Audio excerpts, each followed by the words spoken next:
ಜಿಲ್ಲೆಯ ಹಲವೆಡೆ ಮಳೆಹಾನಿ ಸಂಭವಿಸಿದ್ದು ಹೇಮಾವತಿ ನದಿಯಿಂದ ಹೆಚ್ಚಿನ ಪ್ರಮಾಣದಲ್ಲಿ ನೀರು ಬಿಟ್ಟಿರುವುದರಿಂದ ಹಲವಾರು ಕೆರೆಗಳು ತುಂಬಿ ತುಳುಕುತ್ತಿವೆ. ಅರಕಲಗೂಡು ತಾಲೂಕಿನ ಕೊಣನೂರು ಹೋಬಳಿ ಕೆರೆಕೋಡಿ ಗ್ರಾಮದಲ್ಲಿನ ರಾಜ್ಯ ಹೆದ್ದಾರಿ 227ರಲ್ಲಿ ಹಾದು ಹೋಗುವ ಮಾರ್ಗದಲ್ಲಿ ಕೆರೆ ತುಂಬಿ ಕೋಡಿ ಬಂದಿದೆ. ಕೆರೆ ಏರಿ ಕುಸಿತವಾಗಿದ್ದು ಕೊಣನೂರು ಕೆರೆಕೋಡಿ ಗ್ರಾಮ ಕೊಣನೂರು ಮಡಿಕೇರಿ ನಡುವೆ ರಸ್ತೆ ಸಂಪರ್ಕ ಕಡಿತವಾಗಿದೆ.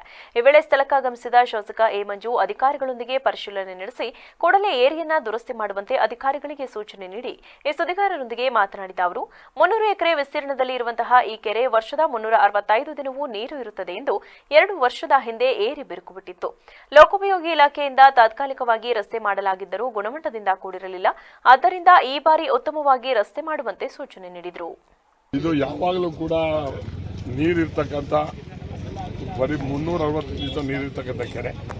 ಇದು 2 ವರ್ಷದಿಂದನೂ ಕೂಡ ಇದು ಈ ಭಾಗದಲ್ಲಿ ಶಿಂಕ್ ಆಗಿ ತಾತ್ಕಾಲಿಕವಾಗಿ ಅವಾಗ ಪಿಡಬ್ಲ್ಯೂಡಿ ರಸ್ತೆಯನ್ನು ಮಾಡಿದ್ರು. ಗುಣಮಟ್ಟವಾದಂಥ ಕೆಲಸ ಆಗಿಲ್ಲ ಅಂತ ಹೇಳಿ ಇದು ಮತ್ತೆ ಶಿಂಕ್ ಆಗಿದೆ.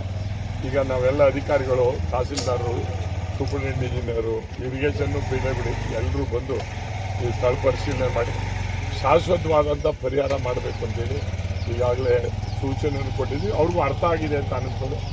ಬಹುಶಃ ಇವತ್ತಿಂದನೇ ಕಾರ್ಯೋನ್ಮುಖರಾಗಿ ಕೆಲಸ ಮಾಡ್ತಕ್ಕಂಥದ್ದು ಆಗ್ತದೆ. ಬಹುಶಃ ಅಲ್ಲಿವರೆಗೆ ಸಾರ್ವಜನಿಕರು ಸಹಕರಿಸಬೇಕು, ಇಲ್ಲಿ ಓಡಾಡಬಾರ್ದು.